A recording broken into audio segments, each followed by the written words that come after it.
ရှေးရှေးတုန်းကတောတောင်နဲ့နီးစပ်တဲ့ရွာတစ်ရွာမှာကျွဲနွားတွေကိုထိန်းကျောင်းတဲ့ညဆောင်အလုပ်သမားကြီးတစ်ယောက်ရှိတယ်။သူဟာညဘက်မှာအခိုးမလုံတဲ့နွားတင်းကုတ်ထဲတွင်နေထိုင်လျက်ကျွဲနွားတွေကိုစောင့်ရှောက်ရတဲ့။တနေ့မှာတော့အဲ့ဒီတဲခေါင်မိုးပေါ်မှာတခိုးတစ်ယောက်ဟာတက်ပြီးပုန်းအောင်နေတယ်။ထို့အတူကြားကြီးတစ်ကောင်ကလည်းတဲအောက်မှာရောက်နေတဲ့။ဒါပေမဲ့တဲအမိုးပေါ်မှာတခိုးနဲ့တဲအောက်မှာကြားကြီးရောက်နေတာကိုညဆောင်ကြီးကလုံးဝမသိရှာပါဘူးတဲ့ကွယ်။တခိုးဟာညဆောင်ကြီးအိပ်ပျော်သွားတဲ့အခါနွားတွေကိုခိုးထုတ်ဖို့ကြံစည်နေသလိုကြားကြီးကလည်းညဆောင်ကြီးအိပ်ပျော်သွားတဲ့အချိန်မှာနွားတွေကိုကိုက်ချီဆွဲထုတ်ဖို့အခွင့်ကောင်းကိုစောင့်နေတဲ့။အဲ့ဒီအချိန်မှာမိုးကောင်းကင်တစ်ခုလုံးမိုးသားတိမ်လိပ်တွေညိုမှိုင်းအုံဆိုင်လာနေတယ်။ညဆောင်ကြီးဟာအဖိုးမလုံတဲ့တဲခေါင်မိုးကိုမောင့်ကြည့်ပြီးတကယ်လို့မြောင်းမိုးရွာချလိုက်ရင်အားလုံးဆူဆွဲကုန်ပါပဲ။ပြီးတော့တခိုးလာရင်လည်းငါနဲ့တွေ့မှာပဲတခိုးကိုကောင်းကောင်းကြီးတွေ့လွတ်လိုက်မယ်ဒါမှမဟုတ်ကြားလာမယ်ဆိုရင်လည်းငါကကြားကိုအုပ်လွတ်လိုက်မှာပါဒါမှမဟုတ်ဒေဝဒေါဒေဝလာမယ်ဆိုရင်တော့ငါလည်းမတက်လိုက်ဘူးအရှုံးပေးရမှာပဲလို့ညည်းညူလိုက်တဲ့ကွယ်ညဆောင်ကြီးရဲ့စကားကိုကြားတော့တခိုးကမိုးလို့အဓိပ္ပာယ်ရတဲ့ပါဠိစကားဒေဝဆိုတာကိုမသိတော့ညဆောင်ကြီးကြောက်တဲ့ဒေဝဆိုတာဘာကောင်ကြီးပါလိမ့်ဆိုပြီးသိကျင်လာတယ်ကြားကြီးကလည်းဒေဝဆိုတာအကောင်တကောင်လွတ်ထင်ပြီးဒီဒေဝဆိုတာဘာကောင်လဲဘာကြောင့်ညဆောင်ကြီးကြောက်နေရတာလဲဆိုပြီးအံ့ဩမစုံဖြစ်နေတဲ့ကွယ်ဒူမလေးတို့ရေ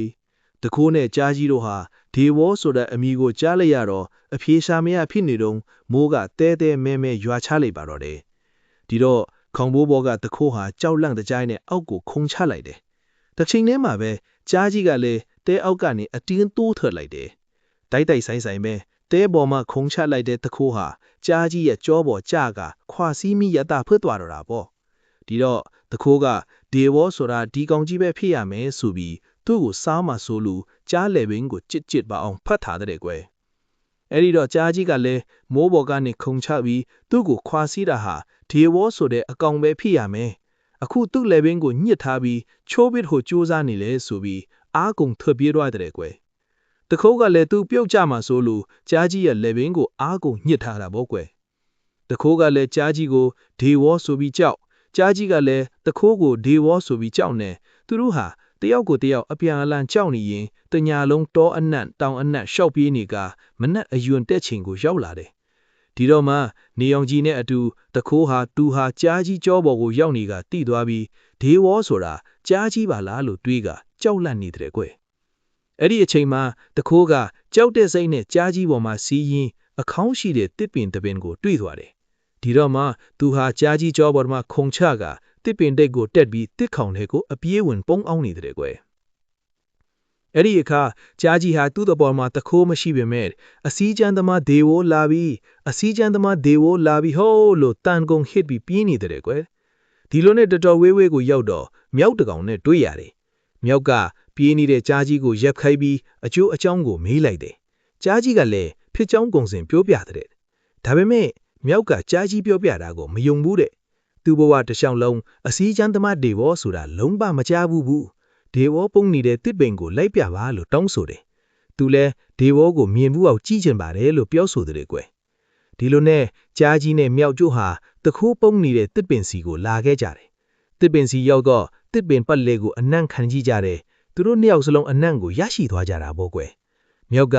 မိတ်ဆွေကြားကြီးတစ်ခေါင်ထဲမှာလူတစ်ယောက်ရှိနေတာသိကြတယ်အဲ့ဒီလူဟာမကြခင်အစာထွက်လာလိမ့်မယ်ကျွန်ုပ်တို့စောင့်ကြည့်ကြတာပေါ့လို့ပြောလိုက်တော့ကြားကြီးကသဘောတူပြီးမြောက်နဲ့အတူတစ်ပင်ကိုမိပြီးစောင့်နေကြတဲ့ကွယ်ဒူမလီတို့ရေတခိုးဟာလည်းသူ့တစ်ပင်စီကြားနဲ့မြောက်ရောက်နေပြီဆိုတာကိုသိထားပြီးဖြစ်လို့ဒီနှကောင်လက်ထဲကလွတ်အောင်ဘယ်လိုလုပ်ရမလဲဆိုပြီးစဉ်းစားနေချိန်မှာတစ်ပင်ကအပေါက်နှစ်ပေါက်ကိုတွေးလိုက်ရလေအဲ့ဒီအပေါက်ကနေလက်ကိုအပြင်ထုတ်ပြီးညာလက်နဲ့မြောက်အမီကိုဆွဲကဘယ်လက်နဲ့ကြားကြီးကိုထိုးလိုက်တယ်ရုတ်တရက်ဆိုတော့ကြားနဲ့မြောက်တို့ဟာလန့်ဖြတ်ပြီးတအားထထုံကအစည်းချမ်းသမားဒေဝအမီကိုဆွဲကြောကိုထိုးလာပြီးလို့တန်ကုန်ဟစ်ပြီးထွက်ပြေးလာကြတာပေါ့လန်တနီယာရောက်တော့ကြားနဲ့မြောက်တို့ဟာယွန်တကောင်နဲ့တွေ့တယ်ယွန်ကသူတို့ကိုအပြေးရက်ခိုက်ပြီးအကျိုးအကြောင်းကိုမေးတဲ့အခါမှာတော့ကြားကဖြစ်ကြောင်းကုံစင်ပြောပြလေယွန်ကလည်းအစည်းချမ်းသမားဒေဝအမီကိုဆွဲကြောကိုထိုးဆိုတာရှိတယ်လို့မယုံကြည်ဘူးတဲ့ ဒါကြောင့်ကြားရဲ့မြောက်ရဲ့ယွန်ရဲ့သုံးဦးတို့ဟာတခိုးနေတဲ့တစ်ပင်စီကိုပြန်လာခဲ့ကြတယ်အဲ့ဒီအချိန်မှာတခိုးကတစ်ခေါင်းထဲကထွက်ပြီးတစ်ပင်တိတ်ဖျားကိုရောက်နေပြီဖြစ်တယ်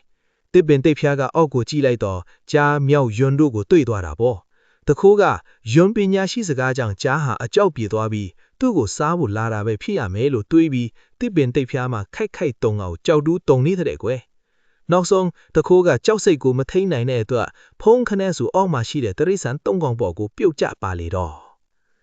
တူမလေးတို့ရေအဲ့ဒီလိုတခိုးဟာတစ်ပင်တိတ်ဖျားကနေသူတို့အပေါ်ပြုတ်ကျလာတာကြောင့်တရိษံသုံးကောင်ဟာအစည်းချမ်းသမားဝါအမိကိုဆွဲကြောကိုထူးလာပြီးခေါင်းပေါ်ခုန်ချလာပြီးဟိုးလို့တန်ကုံဟစ်ကထပ်ပေးလာကြတာပေါ့